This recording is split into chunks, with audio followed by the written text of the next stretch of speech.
মধ্যে যদি আওয়ামী লীগ ফিরে আসে তাহলে রাজনৈতিক দলগুলোর মধ্যে কম্পিটিশন তৈরি হবে, প্রতিযোগিতা তৈরি হবে, কে কার আগে আওয়ামী লীগের সাথে জোট করতে হবে।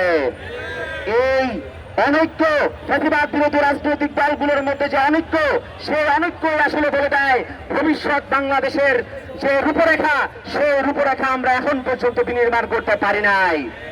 আমাদের অন্তর্বর্তীকালীন সরকারের স্বরাষ্ট্র উপদেষ্টা তিনি বারবার করে বলেন পেঁয়াজের দাম, তাকে যখন প্রশ্ন করা হয় বাংলাদেশের প্রত্যেকটি থানার মধ্যে এখনো সেই ধরনের নিরাপত্তা ব্যবস্থা তৈরি হয় নাই, বাংলাদেশের আঞ্চলিক পর্যায়ে এখন পর্যন্ত আমরা সেই ধরনের সামাজিক নিরাপত্তা তৈরি করতে পারি নাই, তাহলে এই ইলেকশন আমরা কিভাবে করব।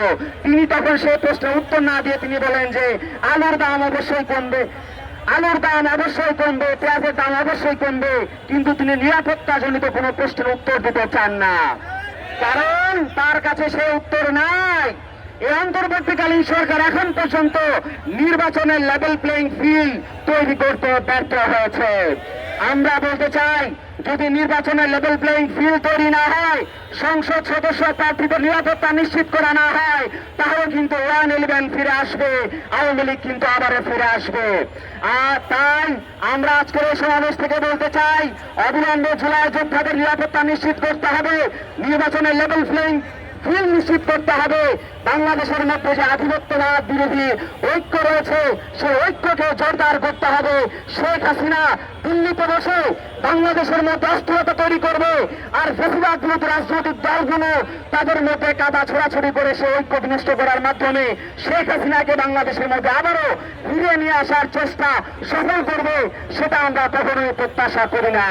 তাই অবিলম্বে যেন বাংলাদেশের মধ্যে নিরাপত্তা নিশ্চিত করা হয়, এবং আমরা একই সাথে আজকের সমাবেশ থেকে বাংলাদেশের অথর্ব ব্যর্থ স্বরাষ্ট্র উপদেষ্টার পদত্যাগ দাবি করছি। অবিলম্বে তাকে পদত্যাগ করতে হবে। তার মুখে সে মিষ্টি মিষ্টি কথা আমরা শুনতে চাই না, যে তার দায়িত্ব পালনে ব্যর্থ হয়েছে, সে কোন যোগ্যতায়, কোন মুখে এখন পর্যন্ত সে স্বরাষ্ট্র উপদেষ্টার দায়িত্ব পালন করে, সেটা অবশ্যই তাকে ব্যাখ্যা করতে হবে। তাই আমরা বলতে চাই, অবিলম্বে স্বরাষ্ট্র উপদেষ্টার পদত্যাগ নিশ্চিত করতে হবে, এবং ঠিক একই সাথে লেভেল প্লেইং ফিল্ড নিশ্চিত করতে হবে, এবং বাংলাদেশের মধ্যে সকল জুলাই যোদ্ধাদেরকে ঐক্যবদ্ধ থাকতে হবে। ফেসিবাদ বিরোধী রাজনৈতিক দলগুলোর মধ্যে ঐক্য রাখার আহ্বান জানিয়ে আমার বক্তব্য শেষ করছি। ইনকিলাব, ইনকিলাব, ইনকিলাব।